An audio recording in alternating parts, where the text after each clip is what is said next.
So it was like my buddy Casey, and he was always doing shit like, wanting to give it somebody an upper decker or fucking, just horrific pranks. So for the uninitiated, explain upper decker. Oh, an upper decker. So whenever you have like a toilet, and then there's the part where the water is, the tank, that holds the. Yeah. So anytime you flush, the water comes out of the tank, flushes whatever's in the bowl down the drain. Well, an upper decker is whenever you poop into the water tank. Yeah. So anytime they flush, it's just like, it's a constant poop water. Yeah, a constant barrage of poo water. And it's not a very nice thing to do. No, you only do that to people you hate. Yeah, but we would go to like lots of wild parties. This was like Norman, Oklahoma in like the 90s, the 2000s, and there was lots of campus parties, and there was lots of kind of student factions, and there was like this frat house that was down the street. So sometimes they would end up showing up at my friend Tara's house, show up to her parties, and sometimes they behaved, sometimes they didn't, it was whatever. So this time we were like, fuck it, let's just go down, over to their party. And they wouldn't let us in at first. They're like, no, dude, fuck that. You guys are fucking skeezy as fuck. Look at that dude over there. Doesn't look like he's bathed in fucking months. Well, I hadn't. So they were standoffish, and then they eventually relented, and we were able to go inside the party. But they were so shitty, and they were still kind of shitty to us while we were in the party. But we're like, whatever, we're drinking their booze. Yeah. And so, things were going pretty good. We were just chilling. And then all fucking hell breaks loose. We're like, what the fuck? And there's just like, fucking the sound of like breaking porcelain and fucking like doors slamming and fucking shit banging around. We're like, what the fuck? And it's Casey fucking hopping around trying to pull his pants back up because he had fucking broke the tank of the toilet trying to fucking do an upper decker in there, and fucking like water got everywhere, and it was fucking God. So we're getting kicked out. Like all of us are getting kicked out. We were like 20 deep, at this fucking party, and he's gathering all of us. You guys need to get the fuck out. And Casey's just fucking laughing the whole fucking time.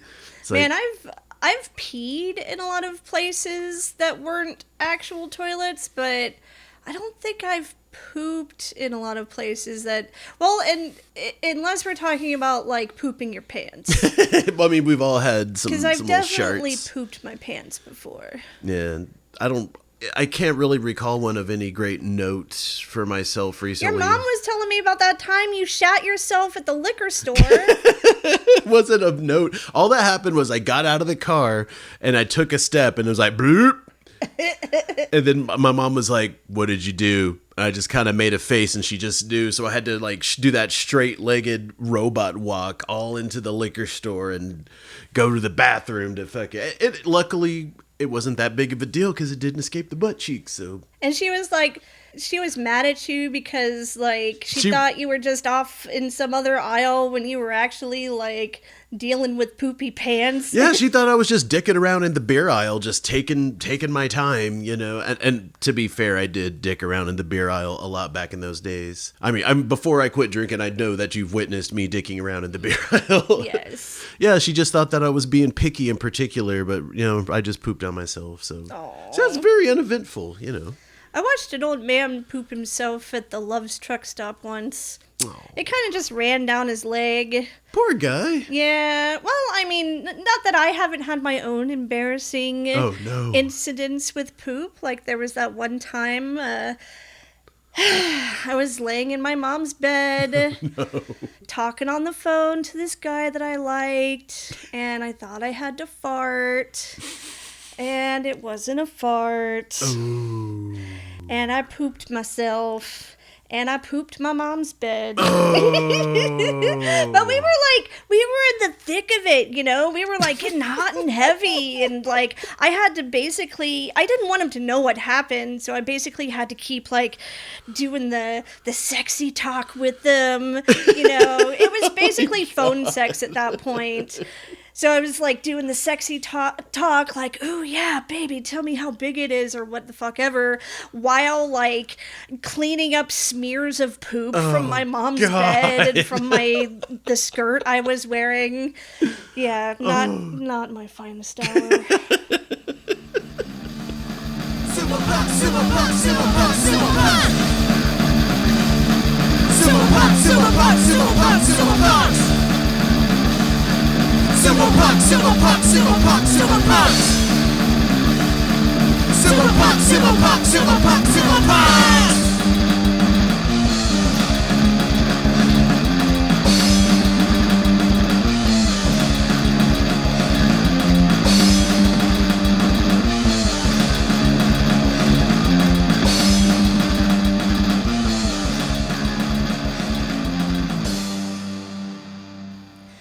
Hi, my name is Sabrina, and my favorite tweet so far about the Haru Basho was from Tim Sumo when he said, "What will he be in May? Sexy wake, kiribayami, or oh sexy, kiribayami?" Oh, sexy.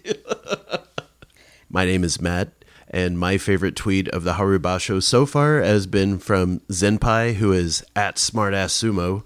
It's been a tough basho for a lot of my favorite guys, but it's been an abysmal basho for Duden, and that makes it a little better. Duden.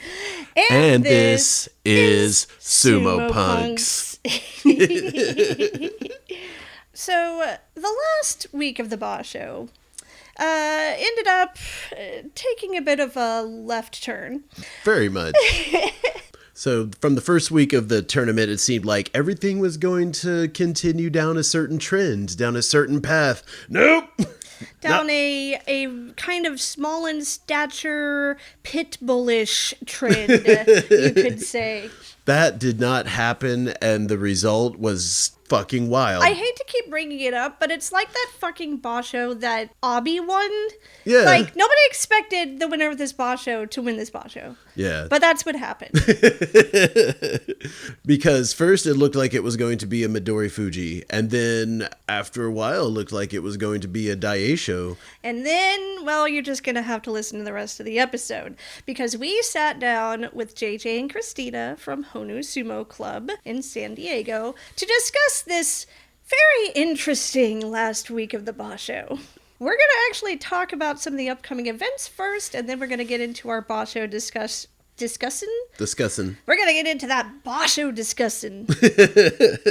So what's the next upcoming event? All right, April 1st, Dark Circle Sumo Club is hosting a demonstration near Austin and Hutto, Texas. Hutto at the Asian World Night Market. I think they said that's going to be from 4 to 10 p.m. at the Brushy Creek Amphitheater. Brushy Creek. Sounds like a certain obscure meme about a bat that, Brushy bat. that I remember from like 2008 brushy, or some shit.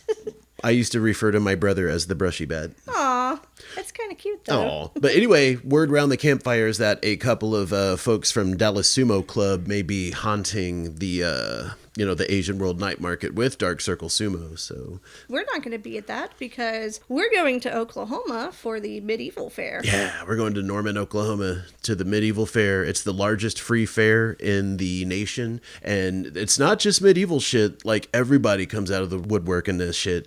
So if you're looking for upcoming events that aren't sumo themed. Yeah, the Medieval Fair in Norman, Oklahoma. There's furries, there's juggalos, there's freaking Star Trek dudes, and then there's all of those things existed in medieval times. Yeah, but and cosplayers. There's like anime cosplayers that show up to those too. Matt's gonna dress up as a barbarian. I'm gonna be a very sexy barbarian. I'm gonna be a necromancer. Yeah. But speaking of whatever the hell we were just talking about, April 28th and 29th will be the Roller Town Showdown. First, on April 28th, will be the pre-tournament sumo training session with former Komusubi Gagamaru. He was supposed to come last year, didn't end up coming last. That was for the Consulates Cup, right? Sometime around the Consulates Cup.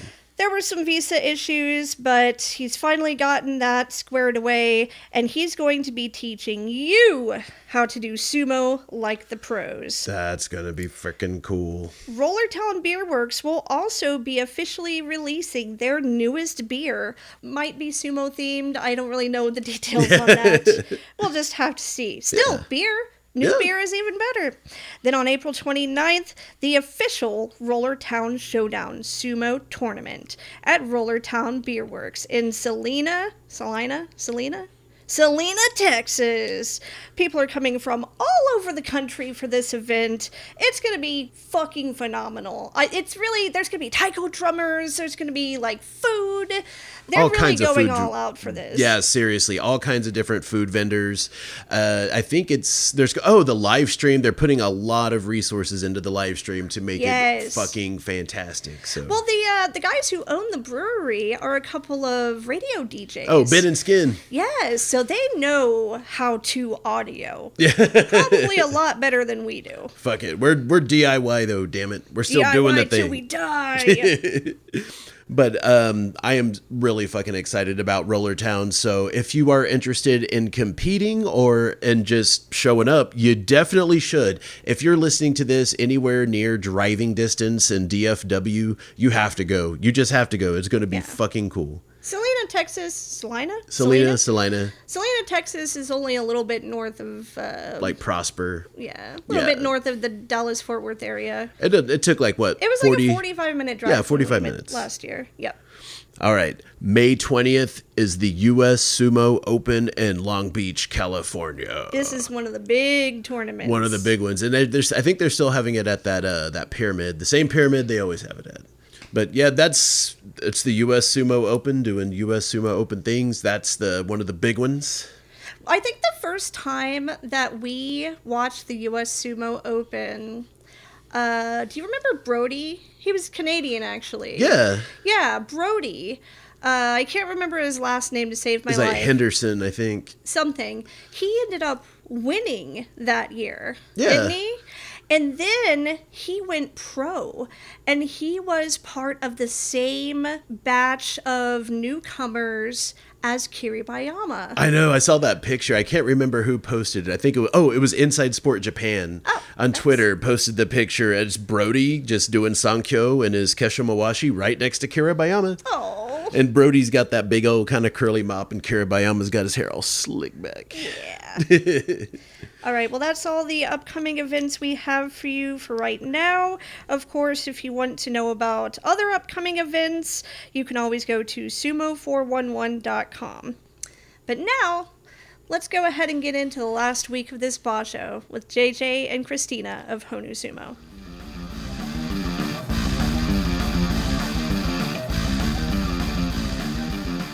Oh, that is awesome. I love your t-shirt. It's Totoro versus Godzilla. Like how they put a Mawashi on Godzilla. That's awesome. I'm trying to figure out the tell. At exactly. The end, like, it's aggressive. Like, did it split? Or does he just put it to one side? What if he uses the tail as a Mawashi? He just like wraps it. No, maybe it's not long enough. Never mind. Anyway, we have JJ and Christina here with us from Honu Sumo Club out in California. They are here to help us review the last week of the Haru Basho, day 8 through 15. And you guys haven't even seen the last day yet, have you? We have not. So it's gonna be a surprise. Oh, should we just go ahead and let's just spoil on? We're just gonna rip the Band-Aid off real quick. No. Let's rip the Band-Aid. Let's make it simmer. Make it simmer. Okay. Oh, okay. So we're gonna keep it all. So first, I kind of wanted to go over what's been going on in Juryo. Of course, we had the two new guys in Juryo, Tamashoho and Ochiai, Matt's new son. And a prodigy of Hakuho. So he's from Miyagi-No stable. Juryo's basically just been Ichi Nojo's personal slaughterhouse this Basho, though, since he was bumped down to Juryo after sitting out the last tournament. So besides that, there were some interesting things that happened in Juryo. The one loss that Ichi Nojo got was actually against Gonoyama. Gonoyama did pretty good for himself. I think he ended up in like a 3rd place position. Something like that. And then everybody's favorite Georgian, Tochinoshin. Yes. Unfortunately, has not been doing so well. He did not. No. He ended up with a 5-10 at the end of this Basho. He had a good match against Inho though. Oh yeah. Yeah. That was a fantastic match where he was like, "I'm here, let's go." And it's like, "Oh my god, is he back? Is he back? Is he back?" You like is that where he shoved Inho and Inho was kind of stuck in like a crab position for a second? Yes. Flopped back.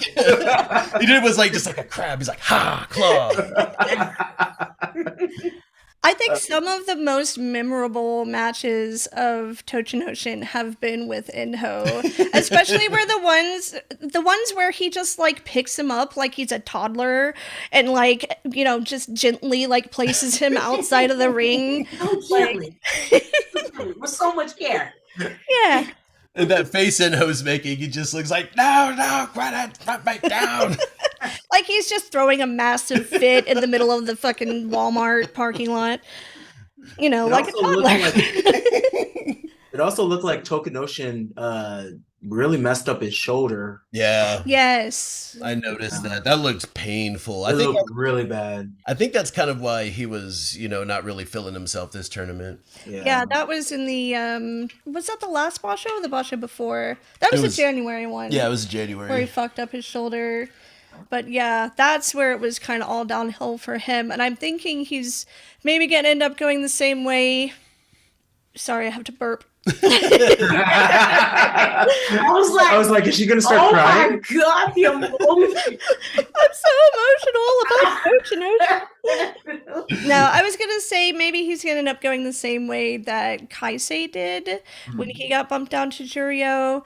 He stayed there for a little while and then decided, you know what, now might be a good time to retire. Toch has actually been building like mansions and shit out in Georgia, so maybe he's got some big stuff on the horizon. Who knows? Yeah. Maybe he's just trying to get a couple more Bashos under his belt before he walks off into the Georgian sunset. No, he's a Japanese citizen now, right? Yeah, he is a citizen. Oh, word? So he has that option. Yeah, that's true. I don't know. Maybe he's got like multiple pots on the back burners that he's gonna be dipping into once he retires. He'll probably have Very Hakuho of him. Yeah. Yeah. I'm thinking that life as an Oyakata, he'll probably have a little bit more time to travel, and since he doesn't have to, you know, train every single day, you know, like he did being an active Rikishi. Especially if he's just like, you know, if he's just doing the things that they make, like, you know, the Oyakatas, or, you know, just the elders. Once you get elder stock and you actually retire, they make you do things like work security at the Kokugikan. And, you know, so that's going to be great to see Tochinoshin wearing that, you know, that windbreaker, you know, just like... Yeah.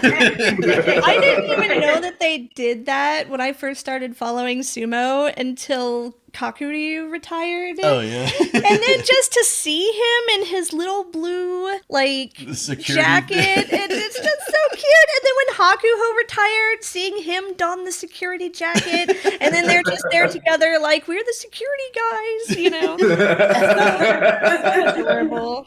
It definitely kind of shows, you know, how much ranking really matters, you know, because when you're Yokozuna, you're at the top of the world and, you know, you have all this like adoration. But whenever you retire, it's like you're still within the Sumo Association. It's like you're starting at the very bottom rung of yet another hierarchy that you got to climb. Right. And so he went from being, you know, top dog Yokozuna to working security at the Kokugikan, but he's got to work his way up. I mean, if I needed to hire security guys,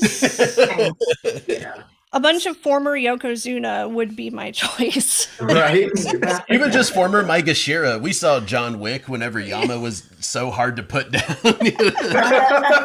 That was his craziest battle in that movie in John Wick 3. Two? So many Two. bullets. Was it two? Like, It was I two. know. And then he still tries to get up. He put a bullet in his head and he was like, well. But security goals. yes, yes, exactly. But I did want to talk a little bit about how Matt's new son Ochi has been doing. So we started off on day 8 in Juryo with Ochi kicking Shimanoumi in the shin like a bratty 9-year-old that just got caught stealing cigarettes out of the console of his stepdad's Ford F-150. I love the detail. he didn't win his bout against Asanoyama, but when he went up against Asanoyama, he did do fairly well. I don't think anybody's going to judge him for not winning against Asanoyama because wasn't Asanoyama like... He was an Ozeki. Well, yes, but he was also the, what's the word? Junior show winner. He was second place, basically, for this Basho. Yeah, So. Ichinojo just kind of just dominated everybody. And he looked like he was just out to take everybody's lunch money this whole Basho. He wants to move back up. He's like, I'm going to make sure you guys know I don't belong here. Yeah, pretty much. Exactly. So I hope that for Ichinojo, this is a sign that he's trying to get his shit together again. Yeah. You know, and then hopefully whatever else is going on in his life, he can get all that smoothed over. I guess he's... Oh, there's that burp. I guess he's been talking with his Oyakata more cordially lately, and they're back on better terms. So, I mean, I wish him well. You know, I really hope that he can get his life turned around and hopefully one day win another Makuuchi show. Yeah, and go to rehab. Yeah, maybe that too. But as far as the two new guys that we had, Thomas Shoho ended up with 8 wins and 7 losses, so not bad. Yeah. You know, he got his Kachikoshi. And then Ochiai ended up with 10 wins and 5 losses. Double-digit wins. Wow. Pretty damn good for your first time in Juryo. Yeah, I think, you know, Ochiai would have done better if, like, he didn't, like, do what he did to that left arm. Like, I can't remember who he was fighting, but that left arm he just stood up and was just holding it. It was just like, ah. Yeah, he looked pretty pained. It just didn't have, like, the range and the strength that it did. And, like, you know, his score suffered for it. I was hoping that he would have taken the Juryo U show. I don't know. With guys like Ichinojo and Asanoyama in there. I mean, he still ended up tying for 3rd place with Gonoyama, which was the only Juryo man to beat Ichinojo. I think that might have been like a slight little bit of dumb luck on Gonoyama's part. Just a little bit. No, I mean, I'm not undermining his skill or anything like that, but Ichinojo was out for blood. He's a tough guy, for sure. Yeah. But what I really liked was Ochiai's bout with Ichinojo because he did that little Nico Damashi, you know, where he like clapped in his face. So he like clapped in his face and tried to like go to the side, and Ichinojo's like, "What the hell are you doing?" Slapped him around, and you know, kind of like he got Ichinojo to the edge of the Tawara. It looked like all he had to do was just drive, but he just flopped him down, just bloop. Every time we've discussed that bout since then, I refer to it as trying to clap Ichinojo's cheeks. And that amuses me to no end. But it's funny, I can't believe he did that, just that little clap. And then when it works, it works. When it doesn't. Yes. It's like, I wonder if Hakuho put him up to that. He's like, come on, just do that to Ichinojo. He'll think it's hilarious. Come on, just do it. And then he did it, and just, you know, Hakuho's over there like, did you see that? I told him to do it.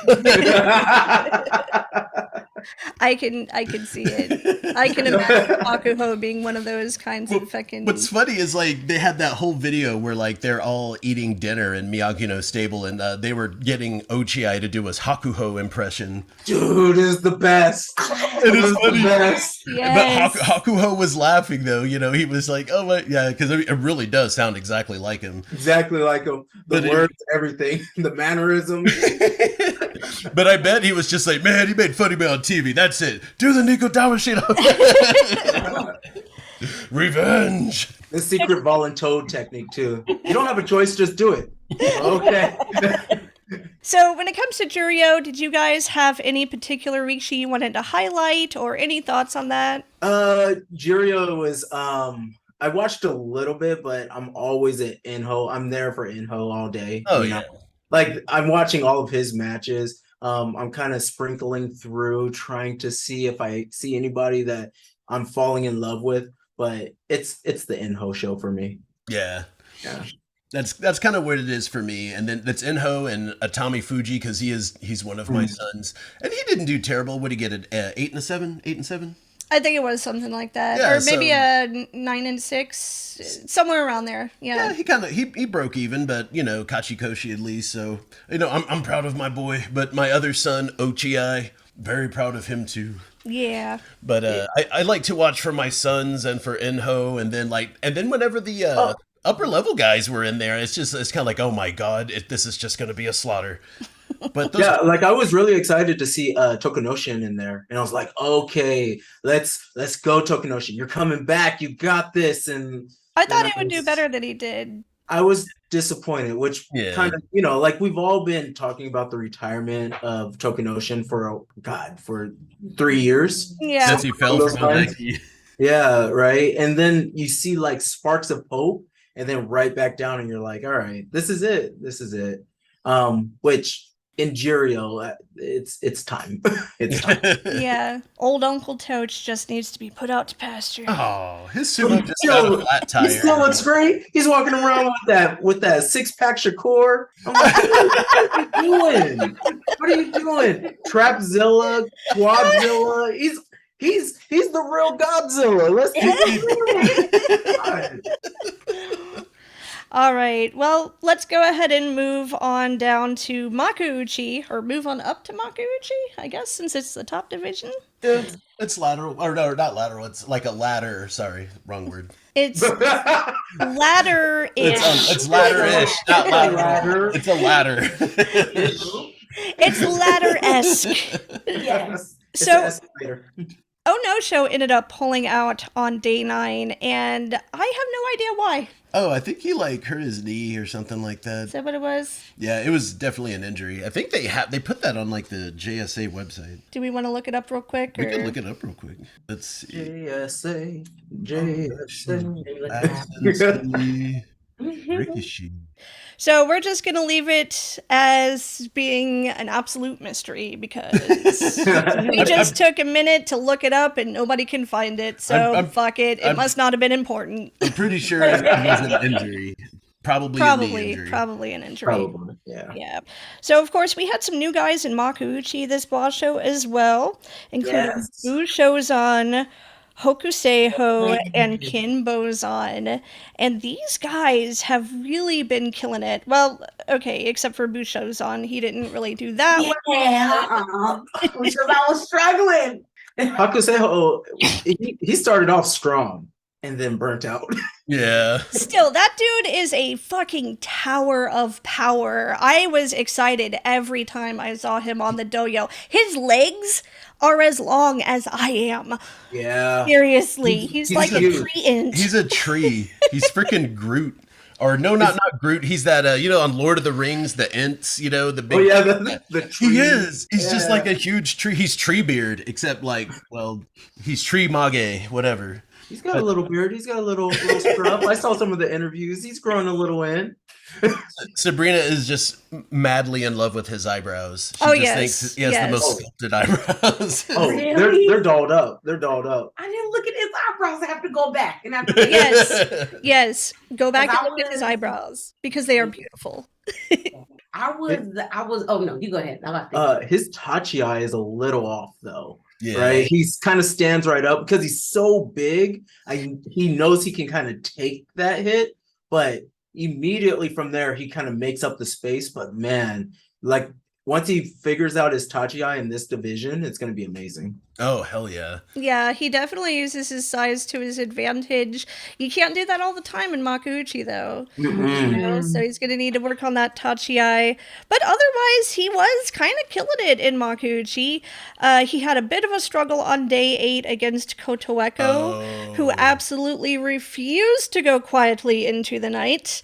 It almost looked like Kotoeko had him for a moment, but it was kind of like watching a Cocker Spaniel try to hump a Great Dane. Just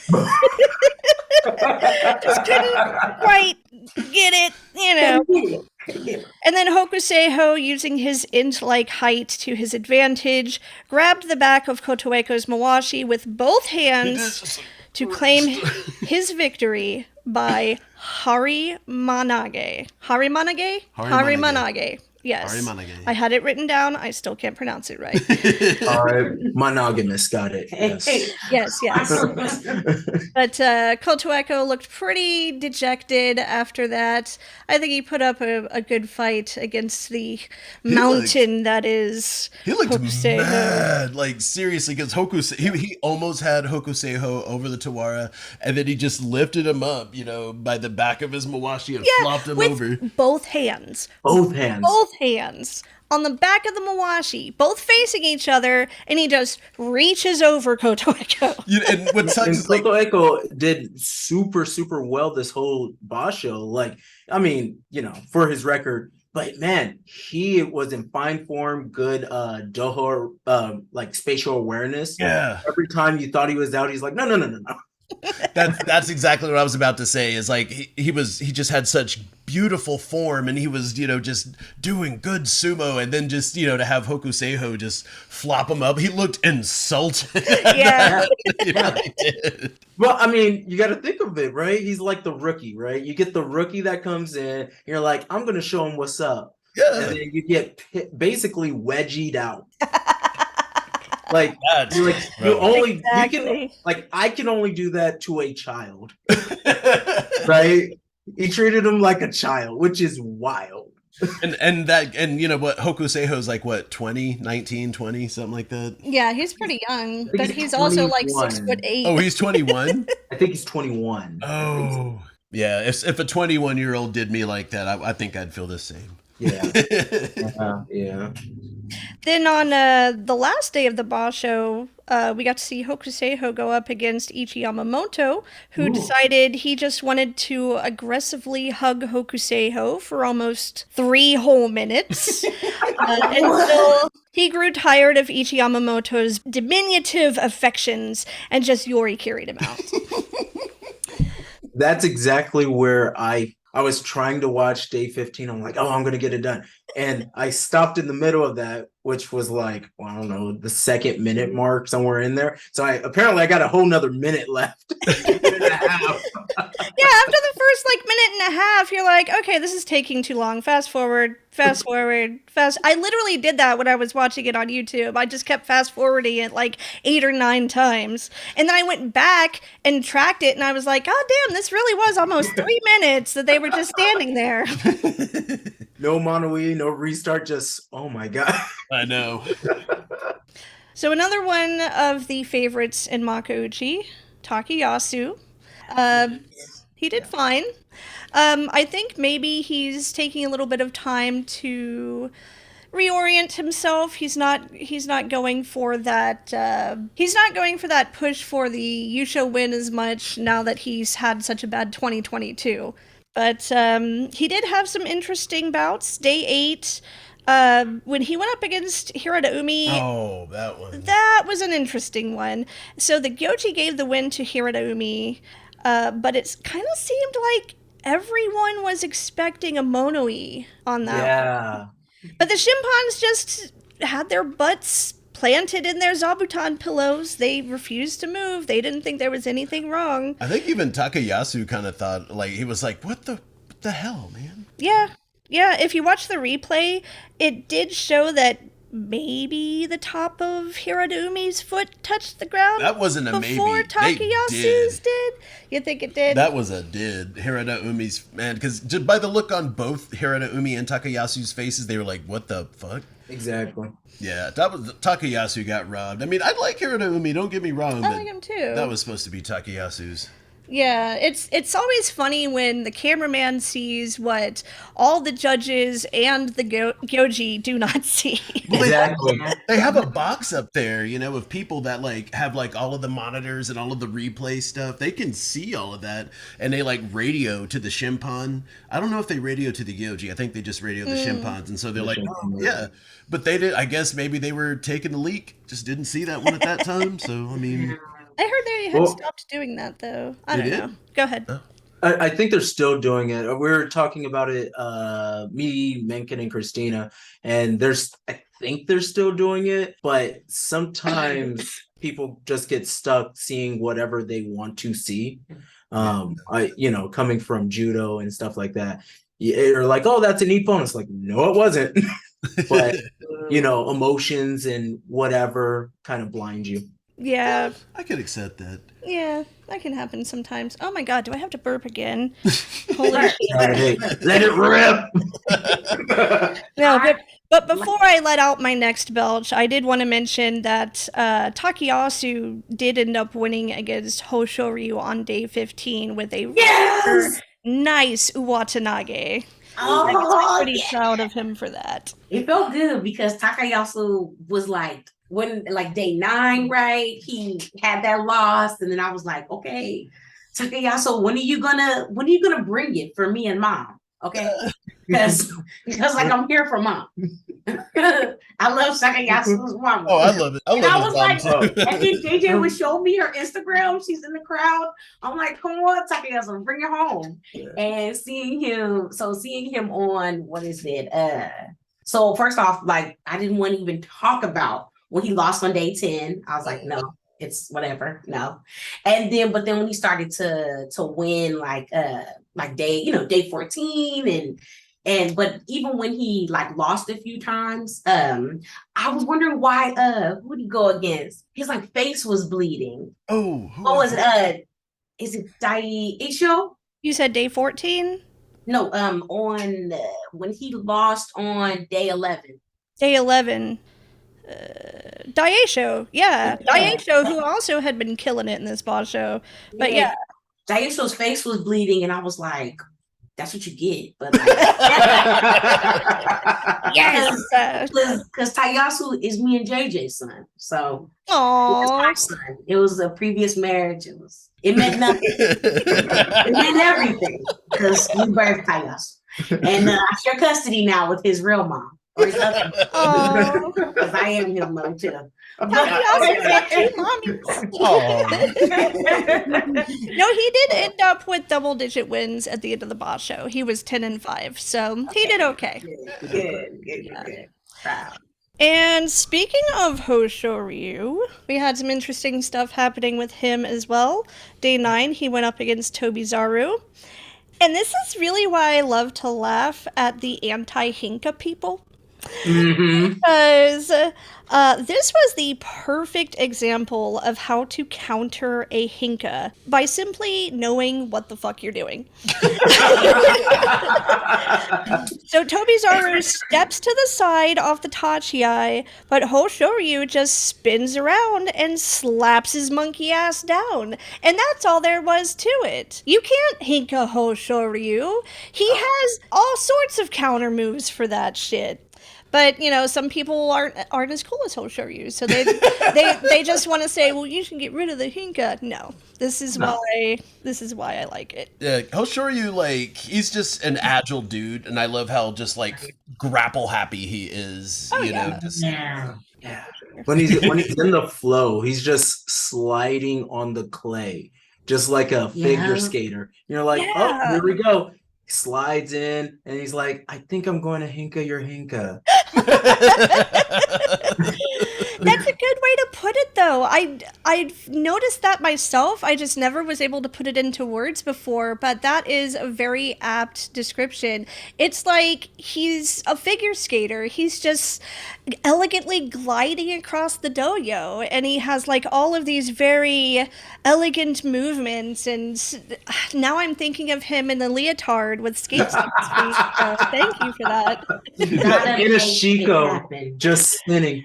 Yes, in the Shiko position, just spinning. Oh my god, I have to draw that now. I need an image was in going the to real say, oh world my of god, that. I used to, my grandma had like this little, little music box, you open the box, it's a little ballerina spinning. Oh I my, had one of those. I want to get one where it's just like a Brika We Shiko, just a really should. high Shiko, just like, oh my god. I don't know Oh what- my god, it would sell out because, like, especially if folks see what he did on day 11 when he was going with Endo. Yeah. Yes. That was it was like watching, when you would be like in science class and they told you bring the 2 liters and then tape it And it makes the water tornado. Yeah. And I was like, oh my gosh, that is what Hoshoryu I'll show you. That's what he's doing to Endo right now. It was just like, and I liked his Tachi Eye too. My day Oh left. yeah. Hell yeah. He like leapt across, and I'm always here for a wild ass Tachi Eye. Always. Fuck yeah, dude's fast. Also a good one was day 14 when he went up against Wakamoto Haru and just executed the most beautiful Uwatanage. And that goes back to what I was saying about just those graceful movements. It's like this is the Uwatanage that you want to show in like the college course on Uwatanage, you know? It's the kind that JJ would put on one of these. Whoa, what is that? We don't know where we got it from. I don't know where I got it from. I think I got it from Dallas. Is that just a Breakdown poster of with all the all list the of throws. Kamarite? Yeah. Oh, that's cool. Oh, that's awesome. We're gonna have to find And then one of those. And then it folds up so you can kind of carry it around so you can act like you know what you're talking about. It's like, well, actually, got the Kamarite. Perfect. Just perfect. All right, who do we got next here? Oh, speaking of Wakamoto Haru, if it weren't for Hoshoryu, honestly, I think that maybe he could have been in the running for the Yusho, but day 14, Hoshoryu just kind of throws some salt in his game. As it stood, though, he still ended up tying with Ken Bozon for third place. Wakamoto Haru was another one of those that was just killing it this Basho. I didn't get too much more information on him because there until closer to the end, I was more focused on people like Midori Fuji and Daisho and stuff like that. But Midori Fuji was my favorite as well. Like Green Mountain, like just the way even like I don't know, the camera was like, we're gonna give you what you want, Christina. And whenever he would like walk off the Dokyo, off the clay and everything, he would just be so like just I did what I did inside.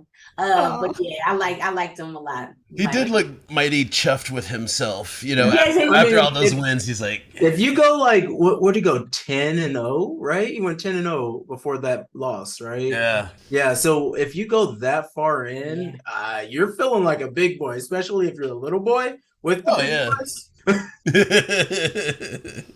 I do want to talk more about Midori Fuji, but one thing that I did want to mention before we get into that, because it kind of ties into how this Basho ended, was Wakataka Kage pulling out on day 14. He had a 7-7, 7 wins, 7 losses. So it could have gone either way for him. But his... It's ACL, right? Yes, I think it was his something with his ligaments or bones or some gross shit in your leg, you know. Oh, the cruciate ligament. Yeah. It was the ACL, which is a big one. That's the major one that keeps your knee together. That's the one that like you're going to need to really spend the time PTing. And even if it's a partial tear, usually recommended for surgery. Unlike the LCL and the MCL. Yeah, I saw that they had mentioned he would need at least like 3 months of recovery, something like that. Oh, so man. I'm wondering, is he going to have to pull out of the next Basho? Like, what's going to end up happening with him? Honestly, he wasn't doing too well to begin with, but after that, I guess it was when he went up against Kotonowaka that happened, right? So after that bout with Kotonowaka, it was just, I can understand why he decided to pull out. You don't want to keep fighting on an injury like that. Yeah, they showed it in slow motion.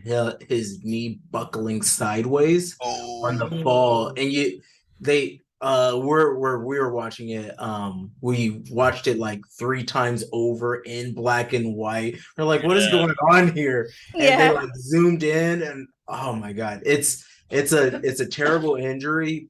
But you know, when you're a professional athlete, you're allowed that time to, you know, have that be your 8 to 12 hours of work is recovery. So he's going to be doing a lot of PT, and I think he'll be back faster than we think. But I don't know if he's going to make it for the next Basho. Yeah, I wouldn't be surprised at all. And the thing with pro sumo is if you do end up missing a Basho, that does have a serious effect on your place in the rankings. So What I think would happen is he'll drop down to Komusubi, like for next tournament. So let's say, he pulls out of the May tournament. I think they'll just drop him to Komusubi, and then, like, since he didn't participate, then he'll go back into the Maegashira ranks, by the time he does come back, which would be, let's see, May, June, July. Oh, is that Nagoya? That's Nagoya. July, yeah, that's Nagoya. Ooh. Yeah. It's going to be so humid, but he's going to be ready. I like Nagoya because wacky ass shit always ends up happening in The Nagoya. wackiest. Who knows? Maybe he'll come back and win the Yusho in Nagoya. I'd love to see something like that. But yes, back to Midori Fuji. Midori Fuji, holy shit. Just slaying motherfuckers left and right throughout like the whole 2/3 of the Basho. He got 10 straight wins from day 1 to day 10.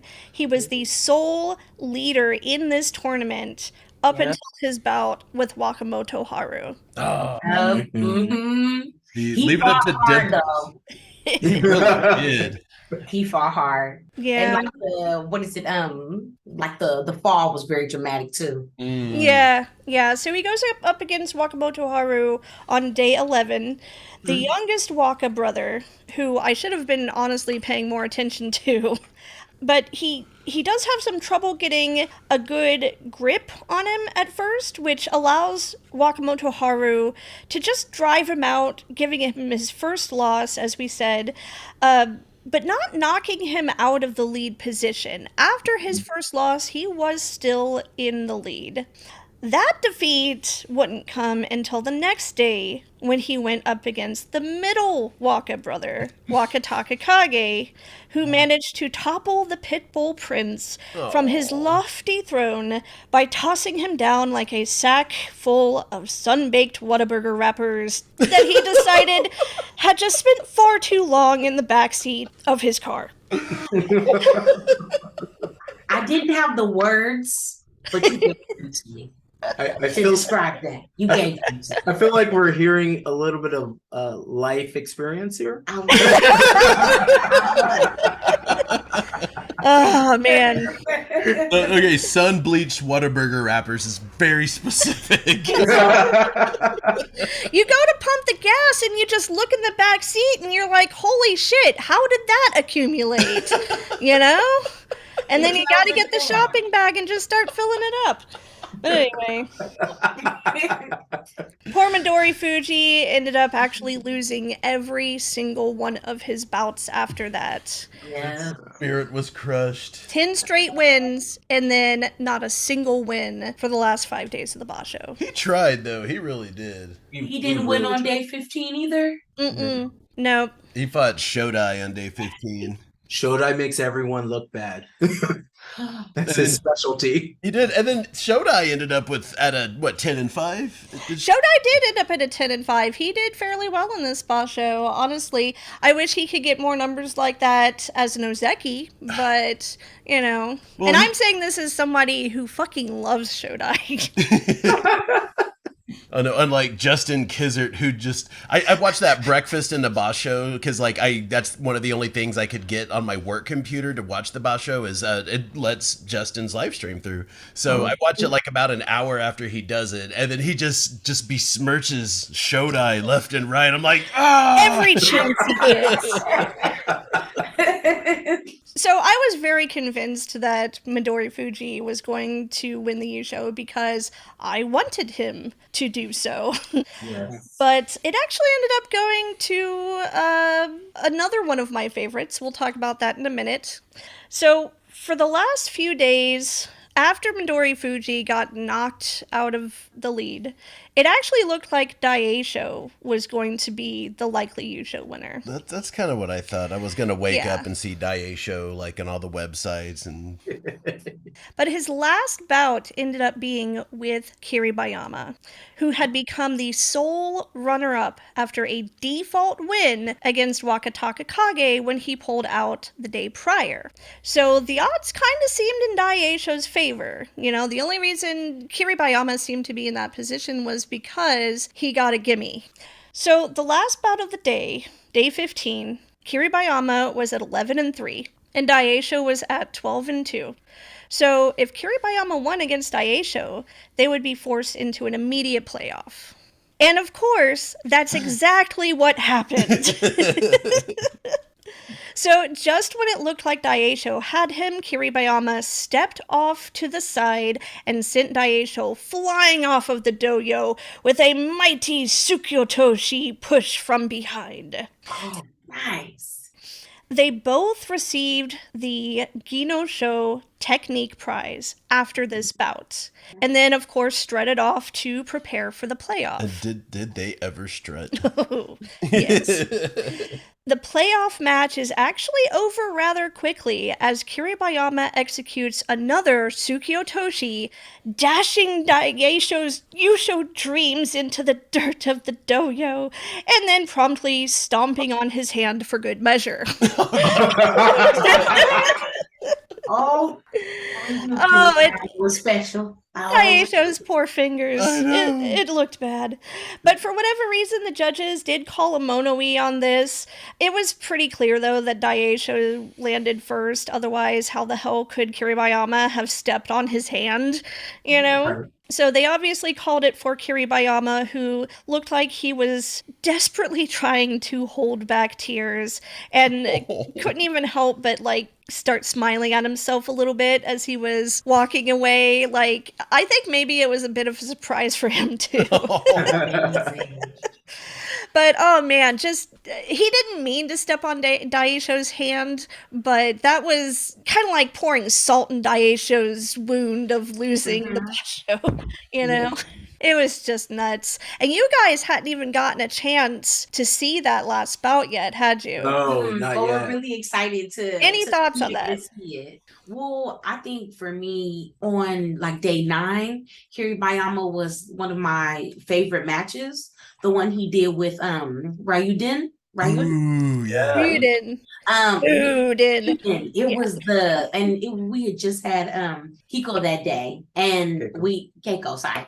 We just had Keiko that day, and we were doing a lot of like grip fighting and just like moving folks off your belt and stuff. So it just was really dope to just see how Kiribayama was like, nah, get off my belt, and it was dope. I really felt it makes sense that he won. Because definitely on day 9, I was like, oh, okay, I see you. I never thought he would win a Basho. I never thought he'd Really? It's just my own personal opinion. Like, I have my favorites, I have my people, but Taimawashi, I never thought he was gonna win, right? Like, I have my people. I'm always like, they're just, when the light is on them, they're going to come up short. And apparently I'm wrong. I doubt people, and that's why they win. You gotta prove you're wrong. It's like the universe treats me like that too. If I say something's going to happen, it never happens. That's why I'm so pessimistic all the time. It's working out great. Yeah. Whenever I got up and I put a little bit of the Basho on. I was running a slightly behind, trying to get to Keiko. So I only watched up until Hokuseiho and who else was just having their slow waltz, around the dojo. Yeah. But when I got to Keiko, I was like, oh, I forgot to look up and see who won. When I opened up my phone and I saw Kiribayama holding that big old Emperor's Cup, I was like, I had to go back and I had to go to the JSA website and look at the day 15 results. Like what the? And I saw the what do you call it? The playoff. Like, the playoff. What the hell? Yeah. And now I got to go back. I still haven't actually seen the win yet. I haven't even actually seen the bout. I actually had it spoiled for me when my dumbass decided to scroll on Facebook a little bit before I put the Basho on, and the World of Sumo group had changed their group banner to Kiribayama holding the trophy. Yes. Thanks, Scott Finley. No, it's fine. Because I still got to watch the action and experience that for the first time. It doesn't matter who wins. well, it does matter, but you know what I'm saying. I just don't want Scott Finley to give me shit for like saying that he spoiled the Basho for But me. you know, that's his whole thing. Scott Finley's thing is, hey, it's live on TV. The whole world's watching. No such thing as spoilers in sports. Yeah, that's how Scott Finley feels about it. Yeah, I'm very, very happy for Kiribayama. I'm glad he did end up winning this tournament. And at the same time, I also hope that Daisho's fingers heal before the next one. Right. Probably gonna come in with the claw. Yeah, he's always got the claw. Dr. Zoidberg. Oh man, Yes, the Dr. Zoidberg. lobster hands. I love that shit. You know what's funny? I have to fight myself whenever I see Daisho going out with his like Ninja Turtle taped up hands doing the Dr. Zoidberg, and when because you know he's a pusher thruster, so in my brain I'm always like whoop whoop whoop whoop whoop. Whenever I have to make myself not do that out loud when I watch him fight. So, I did want to talk a little bit about how our new guys in Makuuchi did. Oh, yeah. We had Bushozan, who was Maegashira 14, into the Basho at 5 wins, 10 losses. Oh. Hokuseiho, who was Maegashira 15, into the Basho at 9 wins, 5 losses. Not bad. And then Kin Bozan. I was surprised at, maybe not surprised, but I was happy for him for how well he did.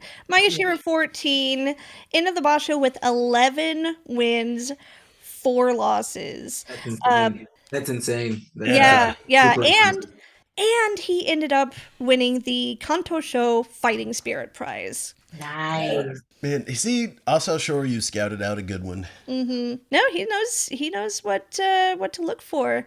So, did you guys have any thoughts about this Basho overall? I want to always give praise to Uda, who you can see his Oh, hand yeah. right over there. He started doing his Uda magic right around the middle of the Basho, but he started off like super like low, good pushing, thrusting hand position. I was like, what am I watching? I'm watching like big like Oshi Sumo from Uda. I'm like, all right, where are we gonna go from here? And then he brought in that extra magic, but I can see it change from him. I can see that he's like kind of hungry for it. Midori Fuji kind of broke his spirit a little bit. There was a few people that broke his spirit in there, but he keeps coming up. He keeps coming up. I think the next Basho we're gonna see some magic from him again. See, I've always seen him do a lot of acrobatic, like wacky, wavy arm, inflatable tube man kind of movements. It seemed like Yeah. this Basho he was focusing a lot more on like fundamentals. Yeah, I was about to say this Basho he just did good sumo. He just like focused on good form, and it really did do a lot of good for him. I was like, yeah, Uda. Especially with like how low he gets with his hips and his Yeah. frame with his hands, everything was perfect. He'd almost like pop up and be like, "Hey, what's up?" Right? And then there, kind of start engaging, and it was really good, really calculated against some really good Rikishi. Yeah, when he gets that tachi-ai, he's got that weird hop when he tachi-ai sometimes. Yeah, Yeah, everybody's got like a weird tachi-ai against Ura, and we definitely saw some more of that this Basho as well. if you give Uda too much, that's when he does his magic. Oh yeah. You have to like stutter it, so they both kind of pop up and they're like, "What are you doing?" Oh, who was that fight? I don't know why this popped in my mind. I think I was thinking of Uda and his flourishing finishes, but I was remembering Ochiai, this fight that Ochiai had in Juryo, where he did this, he flopped this dude down. He kind of did like the fat man flop, but the centrifugal force kind of made him do like this little spin. And at the end of his spin, he totally just like slicked his hair He back. like slicked his hair back. Oh yeah, who was that with? I'm gonna have to go back and look for that, but that was a good one too. Yeah, I just love that win. It was just such a great win. Just dumps the dude off at the Tawara, just centrifugal force, and then whoosh. Ends with the Dougie. He did.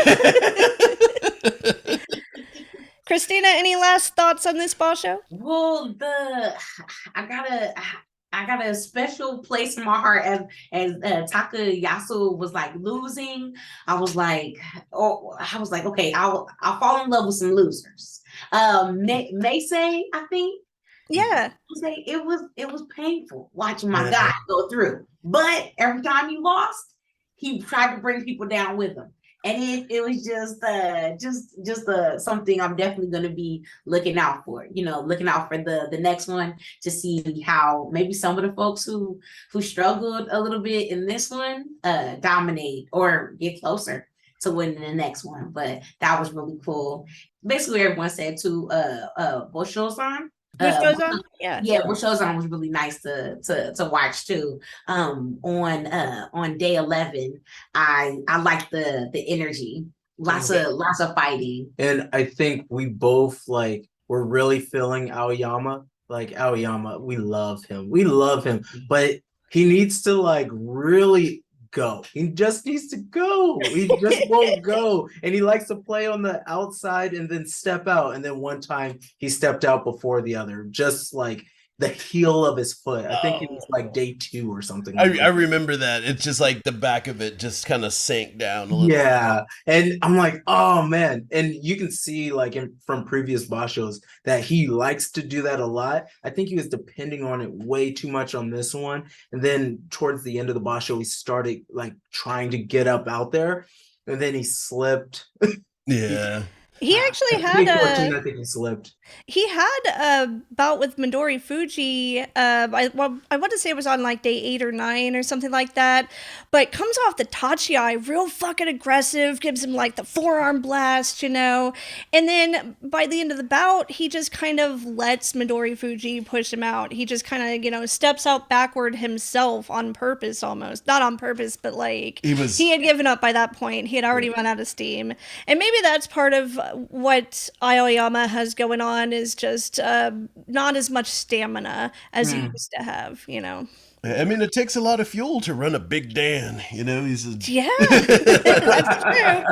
That is definitely true.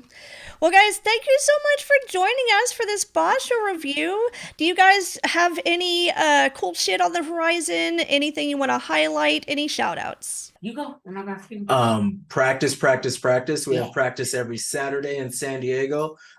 Thank you to Sensei Seth. That video you put out there was dope. We've had people coming to try out sumo. So let's keep the sport growing. Yeah, heck yeah, +1. Oh, +1. Oh yeah, congrats to Kelly. Oh, yes. He's so happy. And when Kelly's winning, also our beautiful Brenda is winning too. So excited about Kelly going to Worlds. Definitely have to party, celebrate and be up there to practice. Yeah. So just congrats to all the women too who made it to the World. We're going to be in Tokyo. Yeah. Oh, hell yeah. To watch the tournament. So if anybody has an after party or wants to party, we're all there too. Let's get it going. Let's do it. I love it. Yeah. Nice. Always for letting us come on and hang out with you all. So no problem at all. We love having you guys on. You're always so much fun, and hopefully we'll see you again soon. Yeah.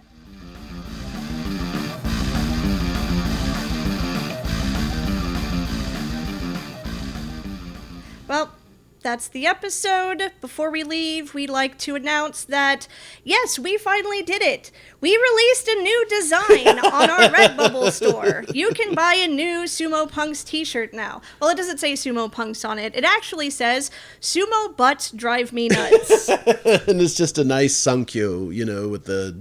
Yeah. Yes, nice sankyo with a nice double bubble, very prominent in the middle. And why did you have to make his face look kind of uncannily like Enho? It was an accident. I can't help it that Enho has such an alluring face.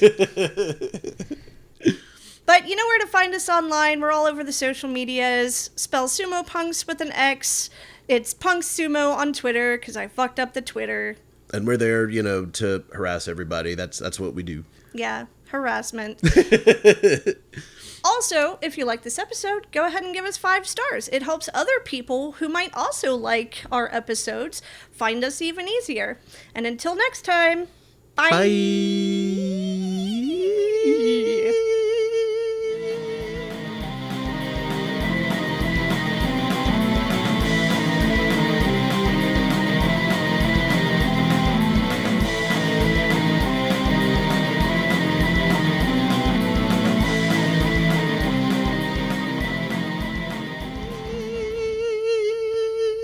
Okay, that's enough.